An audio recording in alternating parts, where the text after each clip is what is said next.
Hello. Since I recorded a book haul video, seems like it's about time that we did an on haul. This is going to be a mix of things I'm unhauling to make space, but you know what? There's quite a few DNFs in here as well. So let's take a look through the books that have not made it to a permanent position on my shelves.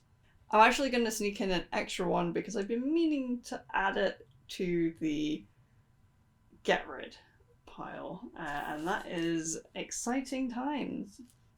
So I really thought this was going to take a lot of boxes for me. It's about an expat living in Hong Kong. So you've got that sort of little bit of fish out of water element. Plus, I like reading books set in other countries to get to experience that culture.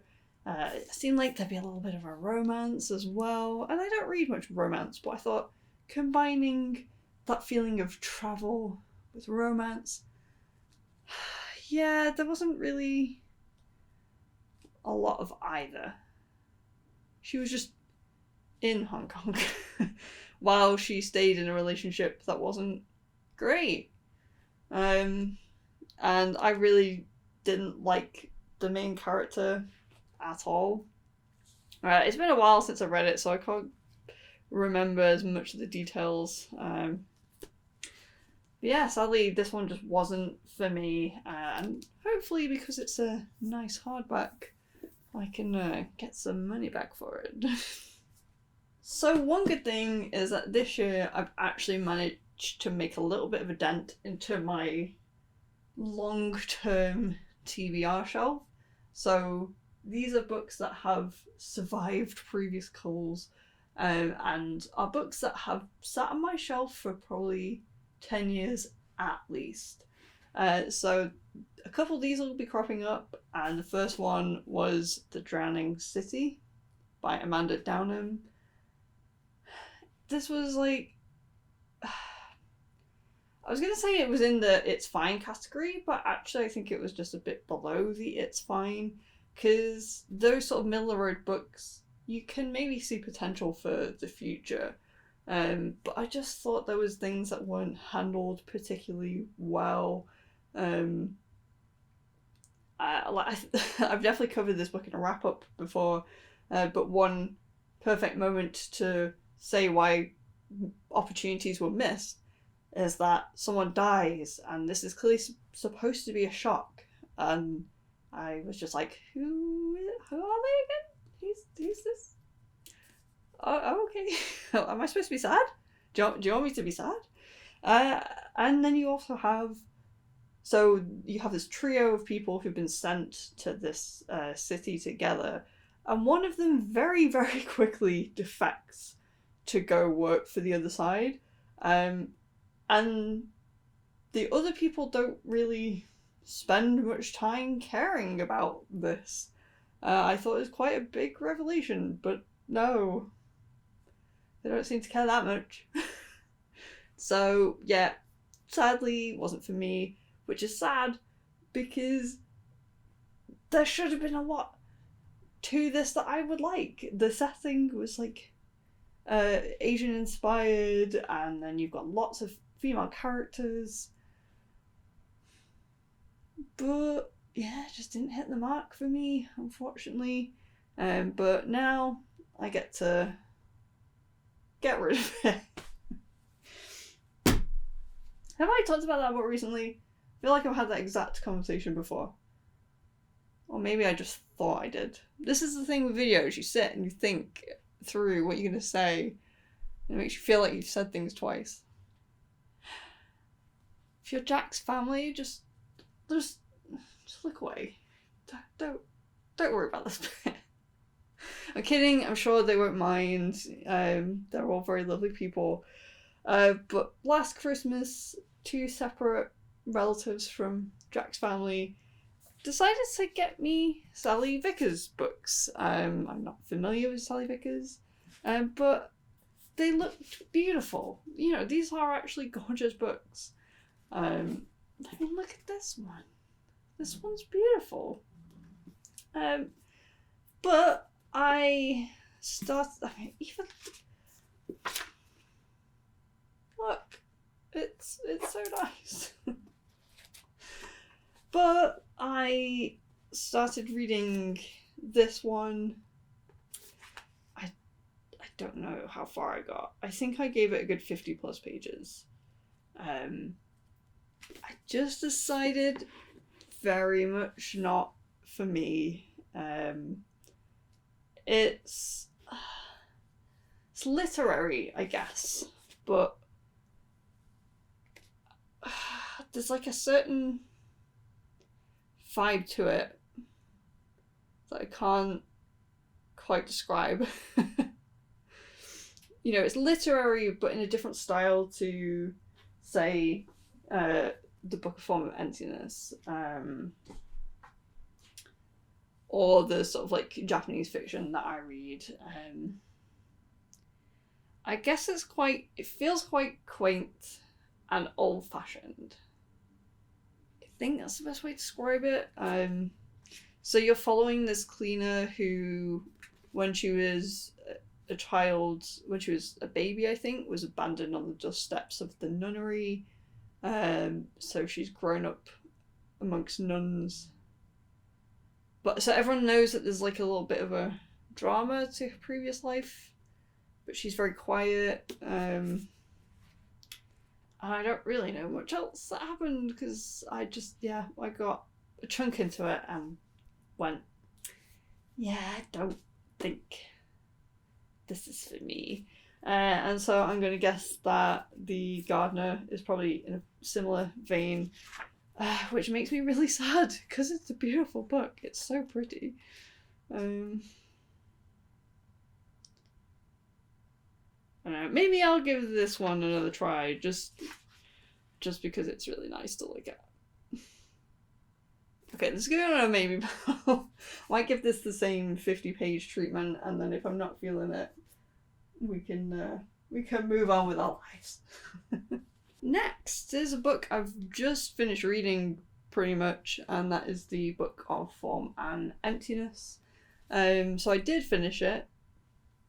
I'll talk about it more in my wrap up. So that's not really what this is for, but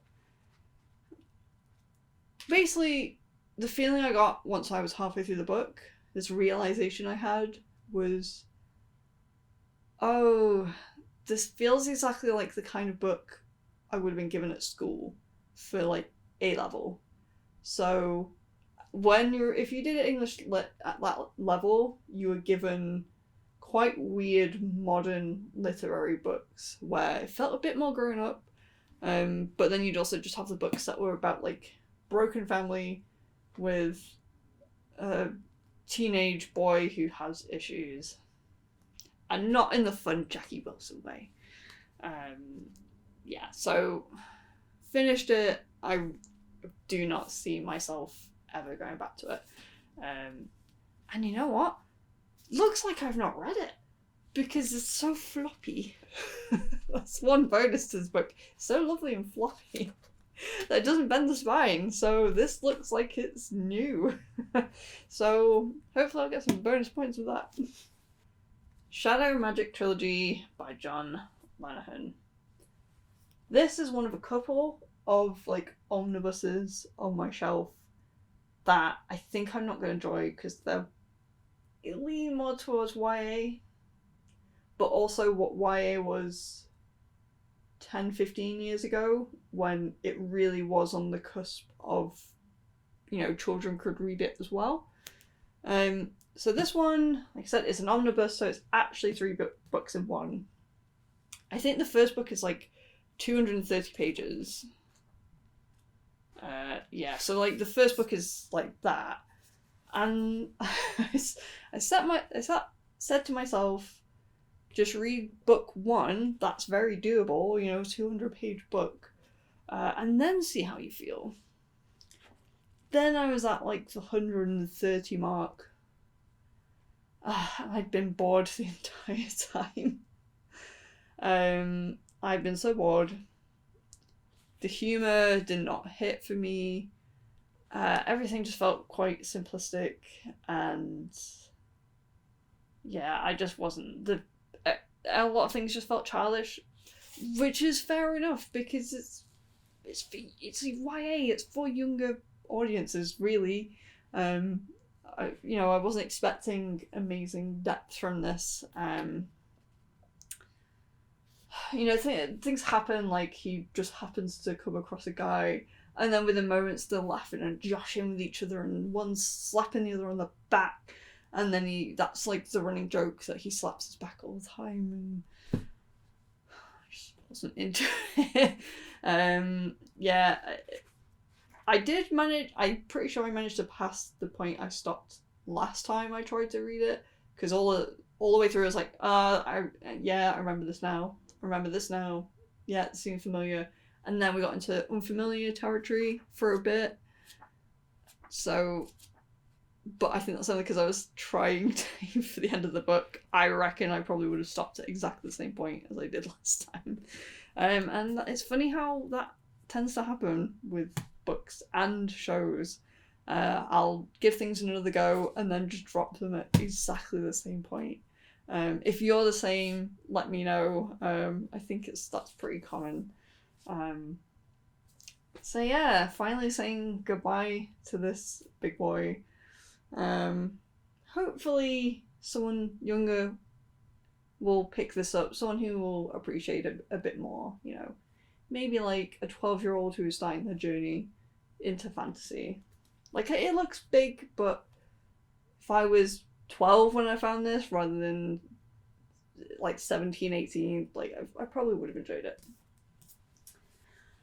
This one was just to clear the shelves. Keith Roberts' Pavane. I picked this up because I thought it sounded interesting. And then I said to myself, Emma, you don't tend to read alternate history books. Why have you picked this out? Where's the about? Okay. 1588, Queen Elizabeth is felled by an assassin's bullet. Within the week, the Spanish Armada sets sail, and its victory changes the course of history. 1968, England is still dominated by the Church of Rome. There are no telephones, no television, no nuclear power. As Catholicism and the Inquisition tighten their grip, rebellion is stirring. Now I read it again, it sounds going to be interesting.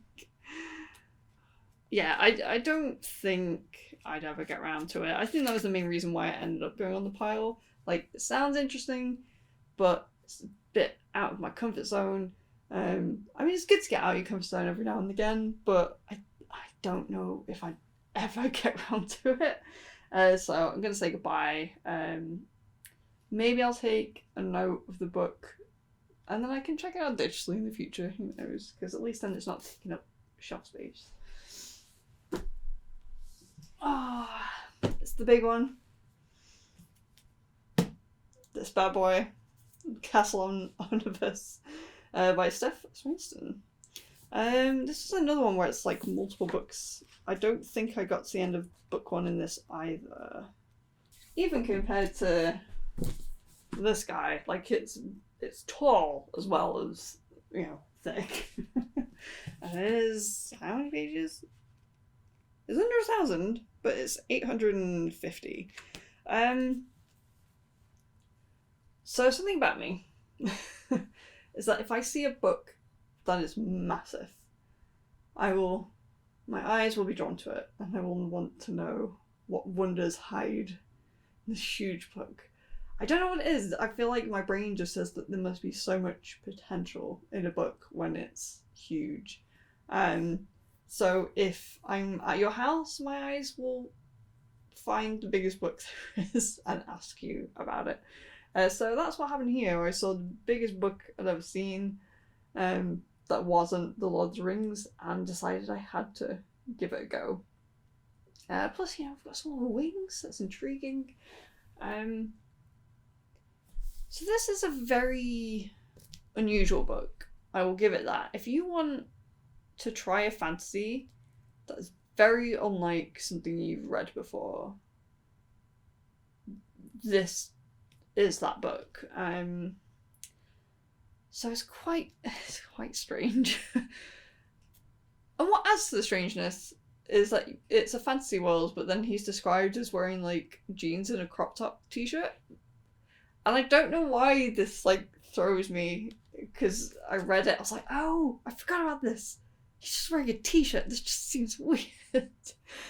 And like it breaks the immersion, even though clearly that she's just written a world where t-shirts are a thing. That's fine. So he is someone with wings. Like he's actually part of a race of people with wings, but he's the only one who can fly. So you have this race of people with wings. Then I think you have like a race of people who don't. You've got a couple of other sort of like fantasy peoples who exist in this world. And they are trying to fight back this insect army. So there's this war going on in the background. I mean, the first thing that you read about is this battle that the main character takes part of and helps with. So there's, but then he comes away from it because you're not on the front the entire time. And he's quite a special person. He's like, I can't remember what they're called. Oh, he's one of the circle. So there's like a group of a set number of people who are chosen to be part of the circle because they have a certain skill, and then that means that they're given immortality. And their wives and partners get to be immortal as well. So that was kind of intriguing. And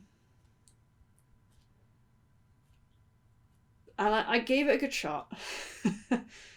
And then I appreciate that it did some cool concepts. But yeah, just not for me. Not for me, sadly. There's things like the main character has like a drug abuse problem. And I think when I was younger, I found that harder to deal with.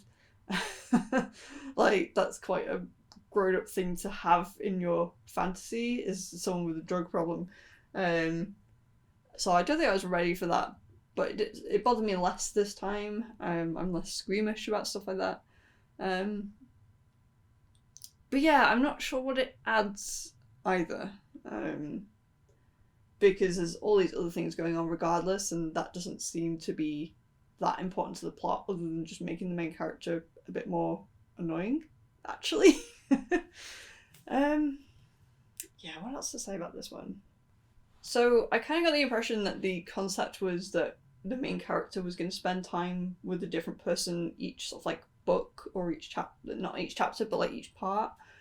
So I definitely read two significant parts, and the second part was about a woman who is a good, I can't remember what instrument she plays, so we'll just say she plays a guitar. She's a good guitarist and singer, and she thinks that will get her into the circle to be immortal. They say that that's not a very useful skill, so to prove herself even more, she then goes out to take part in a battle. And he's just sort of like following her along. I can't remember if he's like helping to protect her, to keep her safe for his friend or something. So yeah, it is interesting enough, but by the time I'd got to the end of that story, I was like, right, okay, I see what this book is, what it's doing, but I'm not interested enough. Again, it's a shame. It's kind of like The Drowning City, where there's some elements in here that I really find interesting, but not enough to keep me glued page to page.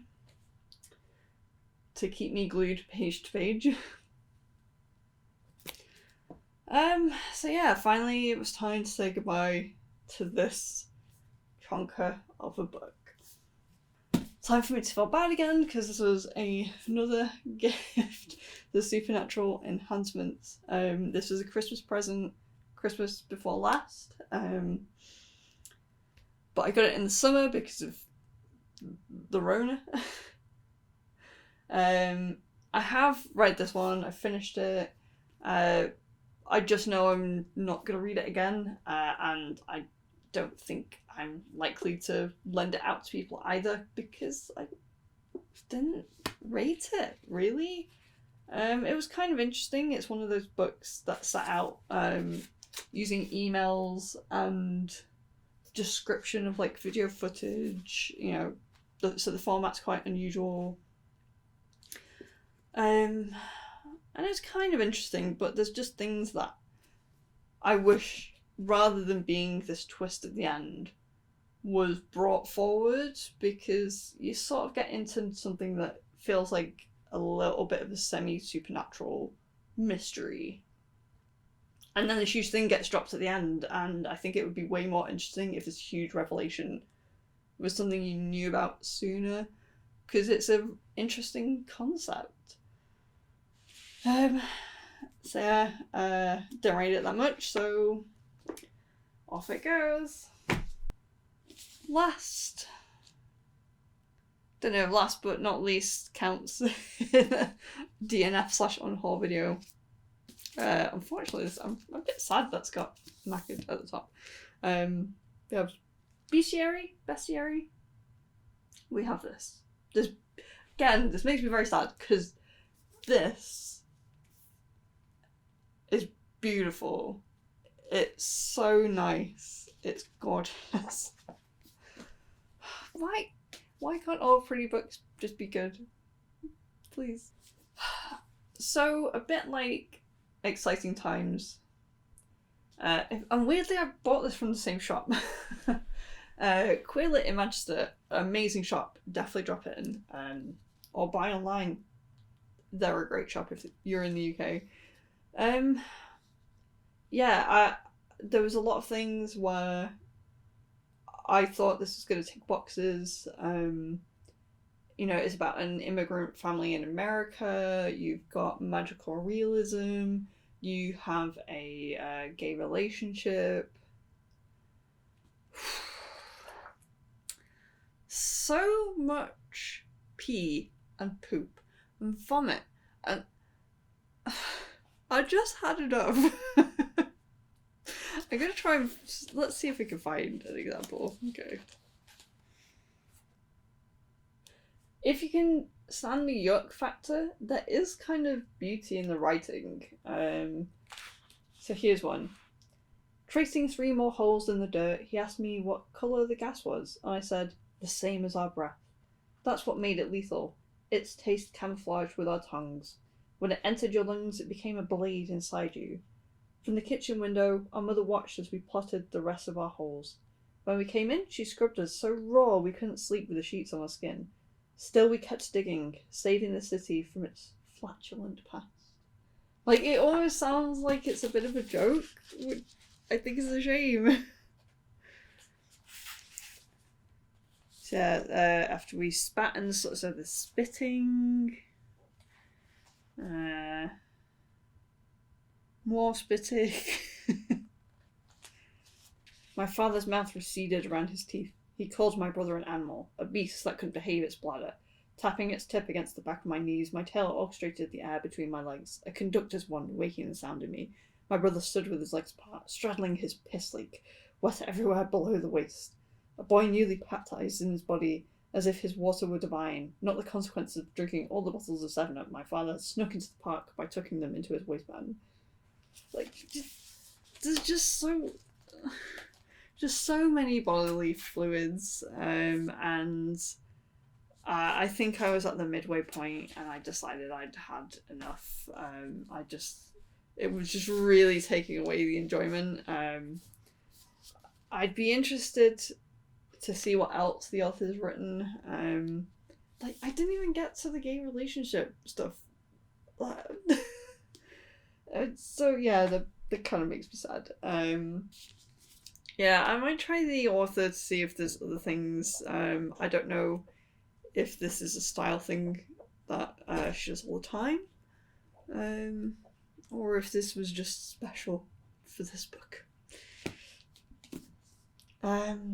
So yeah, it's unfortunate because it seemed to have such good reviews, but Yeah, if like a little bit doesn't bother me, I get including pee in books or whatever, but it just seemed to be an integral part of the book. Like every other page and chapter included a bodily fluid. Just a bit much. Just a bit much. Yeah, and you also have to be down with magical realism, where just strange things just seem to happen, and they happen a lot in this. Like it's constant. I seem to remember. I feel like maybe I'd have a better time with it now that I've read 100 Years of Solitude and I've gotten into the vibe of magical realism a bit more. But I'm not gonna try again because I just know those bodily fluids are gonna put me off. There we have it, a good old stack of books that will be leaving the house, either to be sold or to go to charity shops. Yeah, and now I've done this video, I feel like I can do that. Let me know if you're DNFing or unhauling anything at the moment, and if you haven't done a clear out of your shelves for a while, do it. All responsible book owners should have a little clear out every now and then. Every now and then. Just be honest with yourself. Am I going to read this or hand it out to someone? No, that's then get rid. Just move on. But it is also fine to have books that just look pretty for the sake of it. Yeah, that's been me. I've been Emma. Thanks for watching, and I'll see you again soon-ish, hopefully. I'll see you again. Bye.